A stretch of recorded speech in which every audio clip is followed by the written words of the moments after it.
Kalau saya, ini ada sponsor dari State Intelligence. Saya nggak nyebut lembaga ya. Ini ada sponsor dari State Intelligence Sponsorship.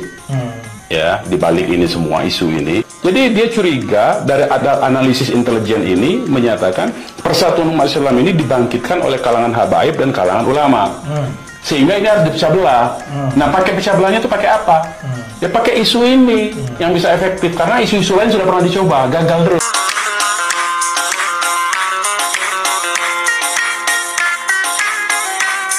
Assalamualaikum warahmatullahi wabarakatuh, saudara sekalian dan pemirsa dimanapun berada. Semoga sehat-sehat dan baik-baik saja dan dilancarkan segala urusan oleh Allah yang Maha Kuasa. Pada kesempatan ini kita melihat sebuah cuplikan video di mana pada sebuah wawancara ini dengan narasumbernya Bapak Munarman mengatakan bahwa kisruh habaib dengan Kiai Nusantara ini ditengarai dan patut diduga adalah sebuah operasi intelijen untuk memecah belah persatuan dan kesatuan umat Islam Indonesia.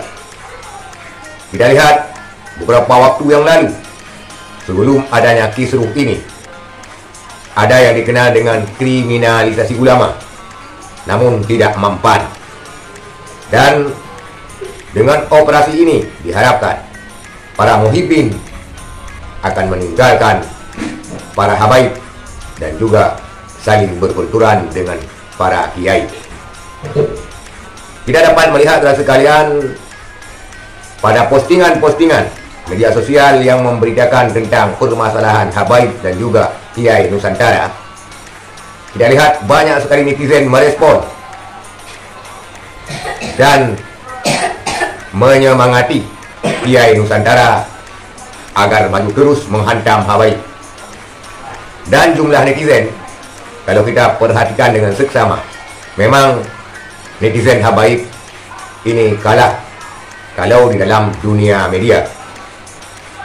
Karena netizen yang menggembor-gemborkan terus gempur habaib ini ditengarai bukan hanya dari kaum muslimin, tapi juga orang-orang yang non-muslim yang ingin umat Islam terpecah belah dan hancur lebur. Kita lihat cuplikan video wawancara Bapak Munarman ini. Kalau saya, ini ada sponsor dari State Intelligence. Saya nggak nyebut lembaga ya. Ini ada sponsor dari State Intelligence Sponsorship. Ya, di balik ini semua isu ini, tujuannya tidak lebih dan tidak kurang. Ini begini, ini kita tahu sejak 2016 ini kebangkitan umat Islam ini kan luar biasa, ya kan?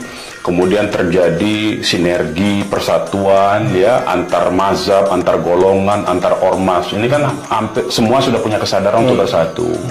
Nah, ternyata kemudian dengan ini dia mengkhawatirkan status quo, pihak yang berada di status quo yang diuntungkan oleh status quo sekarang.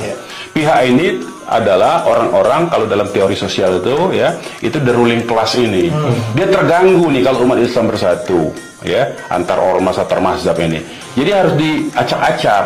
Nah, problemnya adalah ya, kalau saya perhatikan motivasinya ini, mereka melihat kalangan ulama. Jadi saya tidak nyebut satu saja, kalangan ulama, baik dari kalangan habaib, ulama dari kalangan habaib, maupun dari kalangan yang dikenal oleh masyarakat sebagai kiai-kiai kampung, kiai-kiai ulama-ulama pribumi, kalau mereka nyebutnya kan begitu.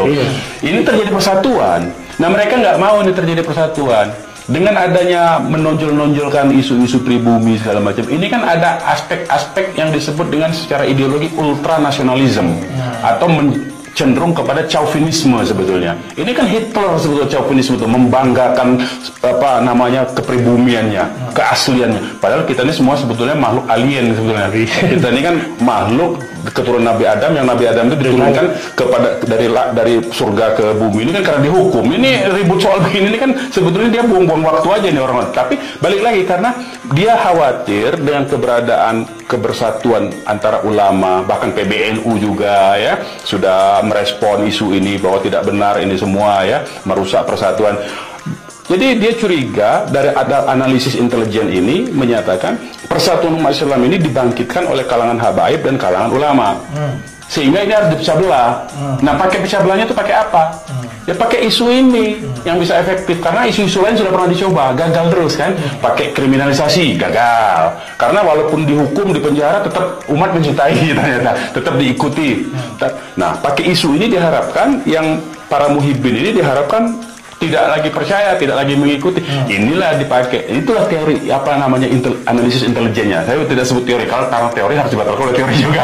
Pakai ilmiah. Tapi ini analisis intelijennya begitu ini. Nah, aspek-aspek ini. Nah, inilah yang perlu kita respon ya berdasarkan analisis kontra intelijennya ini, karena ini ada satu gerakan intelijen di balik isu ini ya yang disponsori oleh pihak-pihak status quo, saya sebut begitu ya. Nah, inilah kemudian ini akan menimbulkan apa yang mereka propaganda ini sebetulnya ada aspek hukumnya. Daripada Bapak Munarman ini sangat tepat dan sangat benar apabila kita memperhatikan secara seksama keadaan selama ini antara Habaib dengan Kiai Nusantara, saling gempur, saling menyalahkan.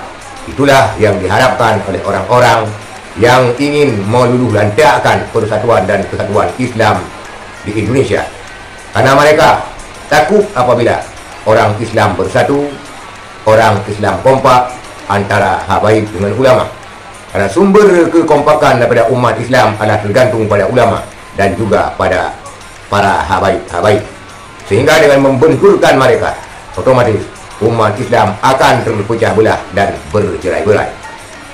Semoga semua sadar, semua insaf, tetap kompak dan tetap dalam ukhuwah Islamiyah dan persaudaraan Islam yang kuat sesama umat muslim di Indonesia. Sekian, terima kasih. Assalamualaikum warahmatullahi wabarakatuh.